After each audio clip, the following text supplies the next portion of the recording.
Towering above the Bosphorus Strait, the Yavuz Sultan Selim Bridge is one of the longest of its type in the world. It was opened last August with the hope of saving billions of dollars a year by easing traffic congestion.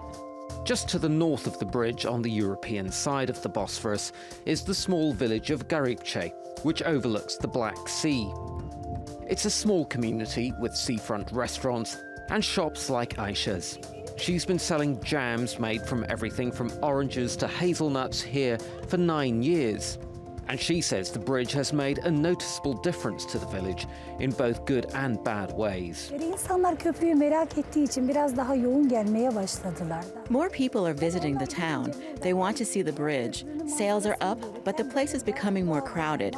In the first few months after the bridge opened, property prices increased dramatically, but the nature has been destroyed. I'm an animal lover, so I think the nature that has been destroyed should be revived. To the north of Garipçe is the Black Sea. And since 2007, many of the countries surrounding it have been linking up their roads to form a 7,000-kilometre highway connecting the region.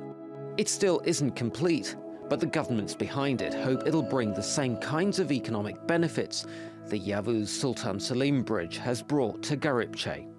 The Black Sea region certainly has potential. With a population of about 300 million people, it's about the size of the United States. But its economy is only about $3.5 trillion worth, a fraction of that of the US. But that economy is growing rapidly at around 5 and 8% a year in recent years. But conflicts and political tensions in the region have had serious economic consequences.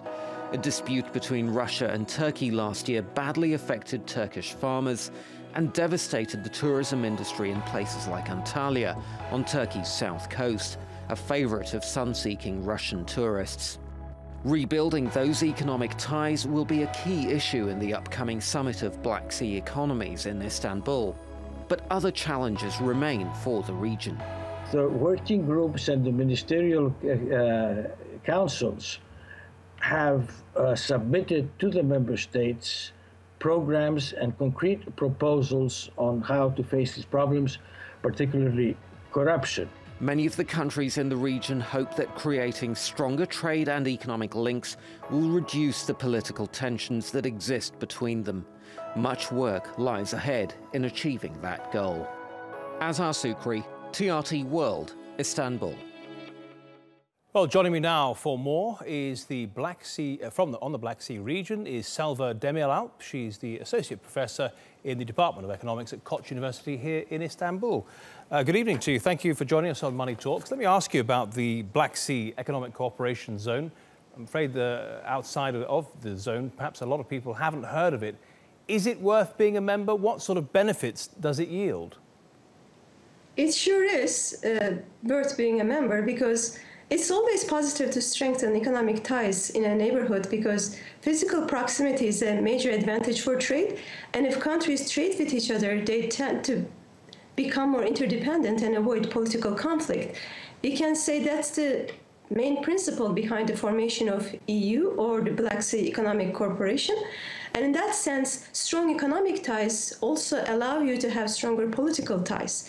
And these type of international cooperations are also beneficial because in order to form a cooperation, member countries adopt international standards of democracy and international standards of law.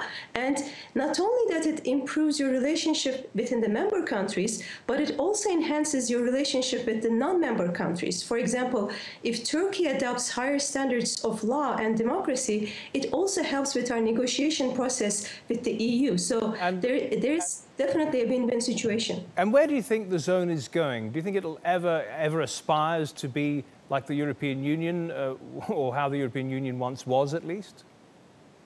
At the moment, we have a very long way to go because if you look at the overall statistics for that region, I mean, the numbers are actually pretty small. I mean, with the help of Özcan Kadıoğlu, I gathered a couple of statistics for you for this broadcast. And when we look at the total imports of this region, it's about 3.4% of total world imports. And if you look at the total exports of this region, again, it's about 3.9%. So it is still pretty small and it has a long way to go.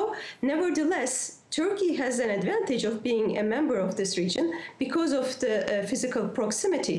And if we look at Turkey's role in terms of Turkey's imports and exports, as of 2016, Turkey's exports to these countries is about $13.3 billion, which is about 9% of total Turkish exports. And when we look at Turkey's total imports from these countries, it's about $24.4 billion, which is about 12% of Turkey's total imports. Now, did being a member to Black Sea Economic Corporation improve these numbers? To answer that question, I looked at the earliest statistics available, and from Turksat you can get numbers from 1996. So we can go back to 20 years, and in terms of percentages of total exports and total imports, they are almost identical. So Turkey's exports to these countries were still about 9% in 1996, and Turkey's imports from these countries were still about 12%. So that says, yes. It obviously has proved to be of benefit to all those who are a member. So thank you very much for your analysis, Selva Demiralp.